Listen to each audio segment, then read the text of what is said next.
काव्यखंड पाठ 10 से वाक। इस पाठ की कवित्री ललध्य जी है।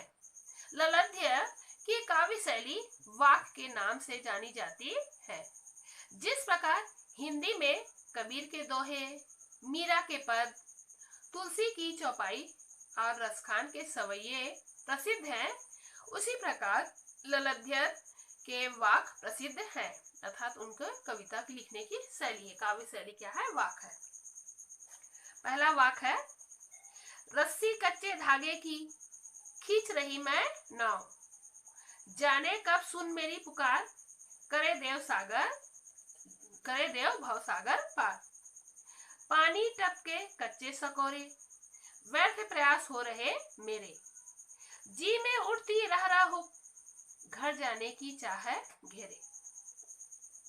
इसमें संदर्भ है प्रस्तुत पद्यांश हमारी पाठ्य पुस्तक क्षितिज भाग 1 काव्य खंड के पाठ 10 वाक से संकलित किया गया है।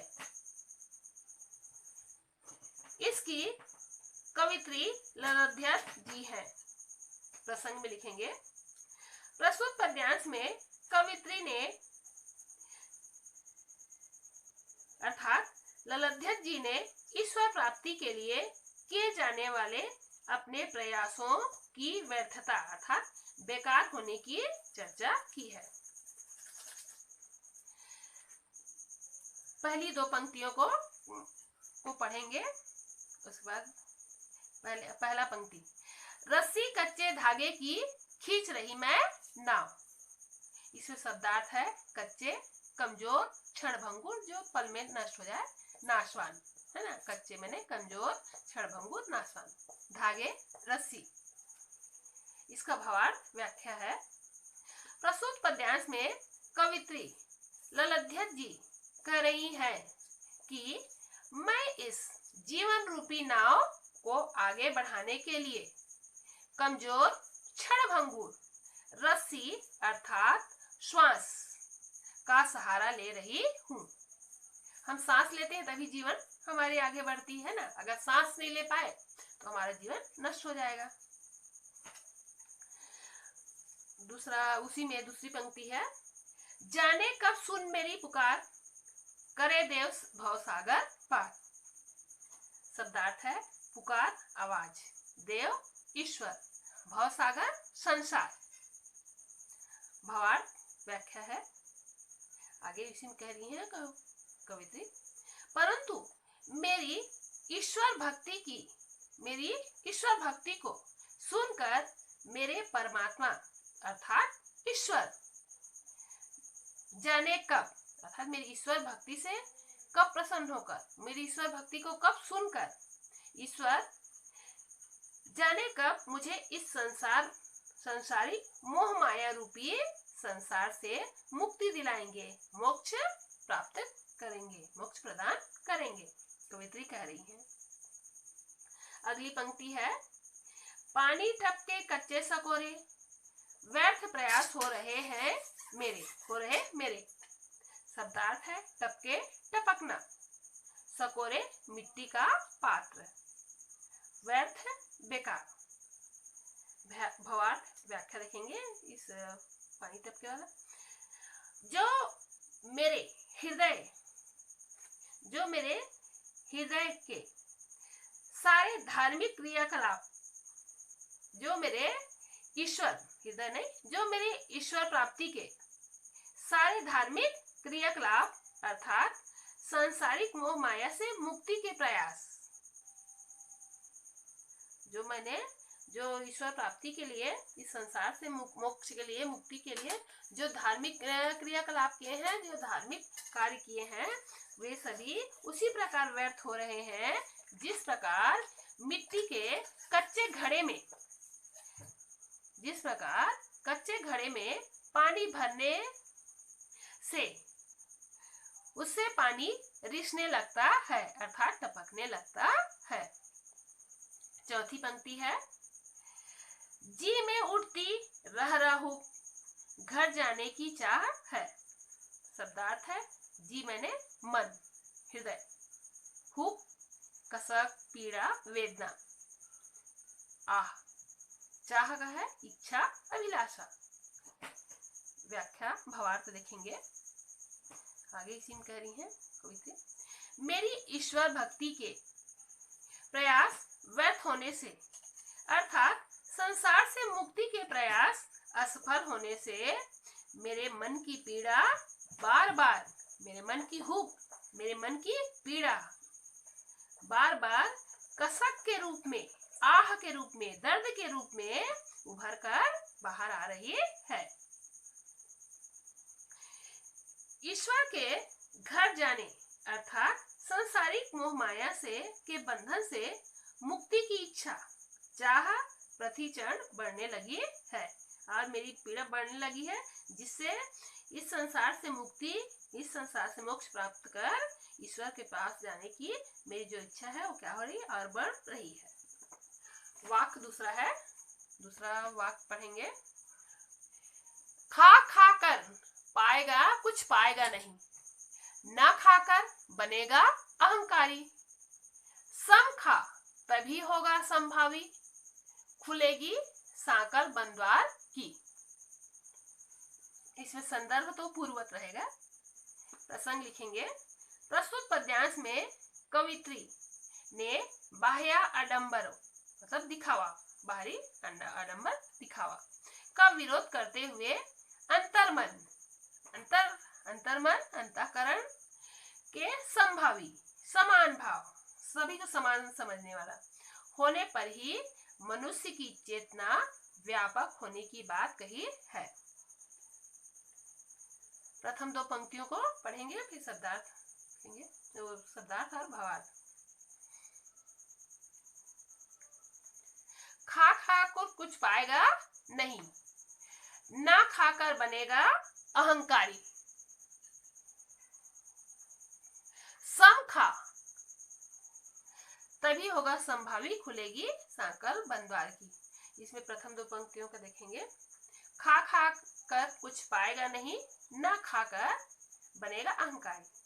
प्रस्तुत पद्यांश में कवित्री कह रही है कि यदि हम दिन रात ईश्वर भक्ति अर्थात योग साधना करने में लगे हुए हैं, केवल धार्मिक क्रियाकलाप कर रहे हैं, तो हमें कुछ भी प्राप्त नहीं होगा।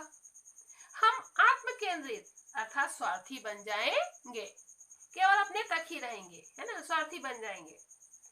अतः हम सामाजिक नहीं बन पाएंगे, किससे मिलजुल नहीं पाएंगे। ना खाकर बनेगा अहंकारी। उसी में आगे कवित्री कह रही है, परंतु दूसरी ओर यदि हम सांसारिक मोह माया भोग विलास में ही लगे रहते हैं, ईश्वर की आराधना अर्थात योग साधना में मन नहीं लगाते हैं, तो हम स्वयं को ज्ञानी, ज्ञानवान समझकर अहंकारी हो जाएंगे। तीसरे और चौथे पद का शब्दार्थ भावार्थ। सम खा तभी होगा संभावी, खुलेगी सांकल बंद्वार की।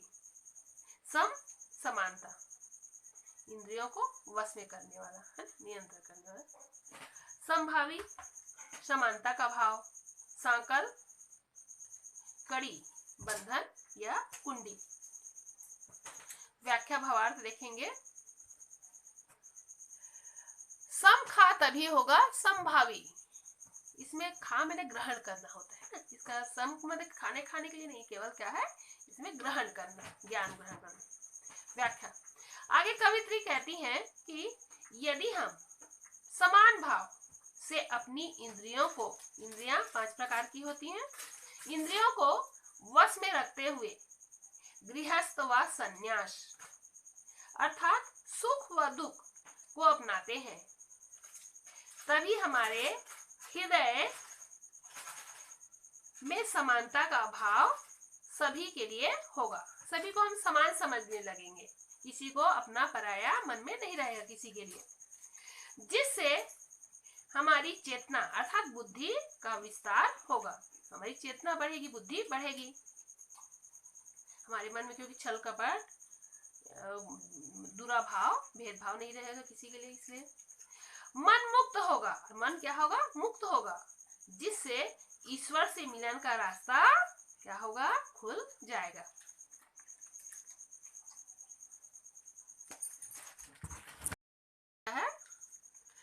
आई सीधी राह से, गई न सीधी राह, सुसुम सेतु पर खड़ी थी, बीत गया दिन आह, जेब टटोली कौड़ी न पाई, मांझी को दूं क्या उतराई।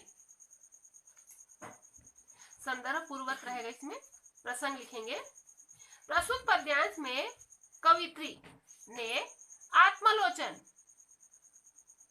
एवं सत्कर्म से ही भव सागर पार होने की बात कही है। भव सागर मैंने संसार रूपी सागर। पहले और दूसरे पंक्ति का शब्दार्थ और भावार्थ देखेंगे। आई सीधी राह से, गई न सीधी राह, सुसुम सेतु पर खड़ी थी, बीत गया दिन आह। इसमें शब्दार्थ है सुसुम सेतु मैंने सुषुम्ना नाड़ी। सुषुम्ना नाड़ी, हमारे शरीर में 3 नाड़ियां होती हैं, सुषुम्ना नाड़ी रूपी पुल। तो 3 प्रधान नाड़ियों में से एक ये सुषुम्ना नाड़ी, मध्य नाड़ी है, जो नासिका के मध्य स्थित होती है, जिसे ब्रह्मारंध्र भी कहते हैं। शब्दार्थ भावार्थ देखेंगे। प्रस्तुत पद्यांश में कवित्री कह रही हैं कि वे इस संसार में आई तो ईश्वर प्राप्ति के लिए सीधे सरल मार्ग पर चल रही थी, परंतु संसार के सामाजिक छल छद्मों मोह माया के जाल में फंसकर मैं उस सरल मार्ग पर आगे बढ़ न सकी, अर्थात मैंने गलत मार्ग अपना लिया, भक्ति मार्ग को छोड़कर गलत दिशा में चली गई। अब आगे कवि कह रही हैं, सुसुम सेतु पर खड़ी थी, बीत गया दिन आह। अब वे स्वयं के अंदर देखती हैं तो वे मध्य में खड़ी हैं, मतलब जीवन के मध्य में, उनका बचपना भी नहीं है, वृद्धावस्था भी नहीं है, यो वे बीच की अवस्था में खड़ी हैं। तो स्वयं को आत्ममंथन करती हैं कि अभी तक मैंने क्या किया। तब वे कुछ करने के लिए, सत्कर्म करने के लिए हठ योग करती हैं। तो आगे इसमें है, अब कवित्री कह रही हैं कि अब हठ योग अर्थात कठिन तपस्या। हठ योग, हम एक पैर में खड़े होकर पानी में ऊपर दोनों हाथ करके खड़े होते हैं, उसे क्या कहते हैं? हठ योग, कठिन तपस्या होती है। अब हठ योग के द्वारा ईश्वर भक्ति करते हुए उन्हें सुसुम सेतु अर्थात नाड़ी रूपी पुल के मध्य भाग में खड़ी है। वे क्या है?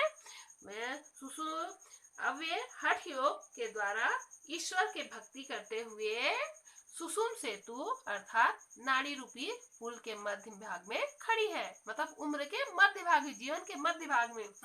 उनका आधा समय बीत गया है और बीच में खड़ी है, परंतु इस जीवन के मध्यावस्था में पहुंचकर भी मुझे सत्कर्म ज्ञान की प्राप्ति नहीं हो सकी है। मतलब इतना समय बीत गया, तब भी उन्हें क्या है? सत्कर्म ज्ञान की, उन्होंने आत्ममंथन किया तो उनके अंदर वे सत्कर्म की प्राप्ति उन्हें नहीं हुई है। उनके अंदर कोई अच्छाई नहीं लग रही है, अच्छे कर्म नहीं किए हैं। बिना सत्कर्म के ही सारा दिन अर्थात जीवन बीत गया। अगली 2 पंक्तियां हैं। जेब टटोली कौड़ी न पाई, मांझी को दूं क्या उतराई। जेब टटोली मतलब अपने हृदय में झांकना, कौड़ी मैंने कुछ भी प्राप्त न होना, मांझी नाविक रूपी ईश्वर, उतराई सत्कर्म रूपी मेहताना पारिश्रमिक। यहाँ पर नाविक ईश्वर को बताया गया है। जिस प्रकार हम सागर पार करते हैं, नदी पार करते हैं, तो नाव में बैठते हैं, उतरते समय उन्हें कुछ देते हैं। उसी प्रकार कवित्री यहाँ कह रही है कि अब ईश्वर रूपी माझी, अब जब मैं हठ योग के द्वारा इस संसार से मोक्ष प्राप्त करना चाहती हूँ, तो कह रही हैं कि ईश्वर मुझे इस संसार से मोक्ष देंगे, मोक्ष प्रदान करेंगे, तो मैं उन्हें उसके बदले क्या दूंगी, है उसी के बारे में सोचती हुई कहती हैं कि अब ईश्वर रूपी माझी अर्थात नाविक जब मुझे इस भव सागर रूपी संसार से पार लगाएंगे, अर्थात मुझे मोक्ष प्रदान करेंगे, तो मैं उन्हें इस संसार से मुक्ति दिलाने के लिए मेहताना अर्थात पारिश्रमिक के रूप में क्या दूंगी, ऐसा वे विचार करती हैं, मन में सोचती हैं। उन्होंने अपने हृदय में झांक कर देखा, उन्होंने अपने जेब टटोली अर्थात आत्ममंथन किया, आत्मलोचन किया स्वयं का, अर्थात अपने अंदर झांक कर देखा, तो सत्कर्म के रूप में, अच्छे कर्म के रूप में कुछ भी प्राप्त नहीं हुआ, जो वे ईश्वर रूपी माझी को भव सागर रूपी संसार से मुक्ति दिलाने के लिए दे सके। वाक्य चौथा है,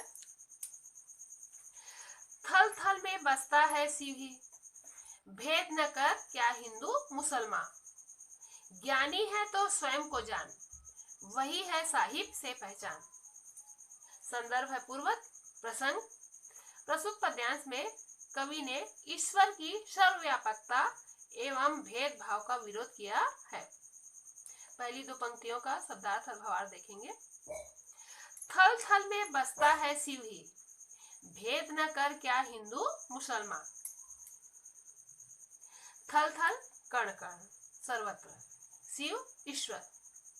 शब्दार्थ भावार्थ व्याख्या देखेंगे, व्याख्या भावार्थ व्याख्या। प्रस्तुत पद्यांश में कवित्री ईश्वर की सर्वव्यापकता का वर्णन करते हुए कह रही हैं कि शिव अर्थात ईश्वर, शिव अर्थात ईश्वर, आदिशक्ति ईश्वर इस संसार के कण कण में अर्थात सर्वत्र निवास करते हैं, सभी जगह है, सभी के हृदय में बसते हैं। इसलिए ईश्वर में जात पात अर्थात हिंदू व मुसलमान का भेद कर हमें इंसानों को इंसानों से बांटना नहीं चाहिए। तीसरा है, ज्ञानी है तो स्वयं को जान, वही है साहिब की पहचान। तीसरा और चौथा पंक्ति का, ज्ञानी है तो स्वयं को जान, वही है साहिब की पहचान। यदि हम स्वयं को ज्ञानवान मानते हैं अर्थात ज्ञानी समझते हैं, तो हमें अपने आप को पहचानना चाहिए, अर्थात अपने भीतर बसे हुए ईश्वर रूपी ज्ञान को जानना चाहिए, आत्ममंथन करना चाहिए, आत्मज्ञान करना चाहिए। यदि हम स्वयं को जान लेते हैं, स्वयं का आत्ममंथन कर लेते हैं, आत्मज्ञान कर लेते हैं, तब ही हम ईश्वर हमारे अंदर अर्थात हृदय में वास करने वाले ईश्वर को प्राप्त कर सकते हैं। तभी हम हमारे हृदय में बसे ईश्वर को प्राप्त कर सकते हैं, पहचान सकते हैं, जान सकते हैं, यदि हम क्या होंगे, स्वयं को ज्ञान को जान लेंगे। प्रश्न उत्तर में देखेंगे। पहला प्रश्न है, रस्सी यहाँ किसके लिए प्रयुक्त हुआ है और वह कैसी है? उत्तर है, रस्सी यहाँ जीवन रूपी डोर अर्थात सांसों के लिए प्रयुक्त हुई है, जो कमजोर व नाशवान तथा क्षणभंगुर है। दूसरा प्रश्न है, कवित्री द्वारा मुक्ति के लिए किए जाने वाले प्रयास व्यर्थ क्यों हो रहे हैं? उत्तर है कवित्री द्वारा मुक्ति के लिए किए जाने वाले प्रयास व्यर्थ इसलिए हो रहे हैं क्योंकि उन्होंने जीवन रूपी नाव को इस संसार रूपी भवसागर से पार लगाने के लिए जिस श्वास रूपी रस्सी का सहारा लिया है वह नश्वर, कमजोर एवं क्षणभंगुर है। तीसरा प्रश्न है, कवित्री का घर जाने की चाह से क्या तात्पर्य है? उत्तर है, कवित्री का घर जाने की चाह से तात्पर्य यह है कि सांसारिक मोह माया से मुक्त होकर घर अर्थात परमात्मा अर्थात ईश्वर की शरण में जाना चाहती है, अर्थात ईश्वर के घर जाने की चाह। पांचवा प्रश्न है, बंद द्वार की साकर खोलने के लिए ललाध्यत ने क्या उपाय सुझाए हैं? उत्तर है, बंद द्वार की साकर खोलने के लिए ललाध्यत जी ने अपने जीवन में समभावी होकर अर्थात संतुलन बनाकर चलने एवं इंद्रियों को, हमारी 5 इंद्रियां हैं, तो इंद्रियों को नियंत्रित अर्थात वश में करके हम मोक्ष को प्राप्त कर सकते हैं, मतलब इस संसार से मुक्ति पा सकते हैं। छठवां प्रश्न है, ईश्वर प्राप्ति के लिए बहुत से साधक हठ योग जैसी कठिन साधना करते हैं, लेकिन उससे भी लक्ष्य प्राप्ति नहीं होती। यह भाव किन पंक्तियों में व्यक्त हुआ है? उपरोक्त भाव निम्नलिखित पंक्तियों में व्यक्त हुआ है। आई सीधी राह से गई न सीधी राह, सुसुम सेतु पर खड़ी थी बीत गया दिन आह, जेब टटोली कौड़ी न पाई, मांझी को दूं क्या उतराई। सातवां प्रश्न है, ज्ञानी से कवित्री का क्या अभिप्राय है? उत्तर है, ज्ञानी से कवित्री का अभिप्राय ज्ञानवान से है, स्वयं को पहचानने से है। ज्ञानवान से है अर्थात आत्मलोचन करने वाला, स्वयं को पहचानने वाले से है। वह सत्य असत्य, धर्म अधर्म के बीच के अंतर को समझने वाला ईश्वर का सच्चा भक्त होता है, अर्थात वही ज्ञानी है जो स्वयं को पहचान लेता है।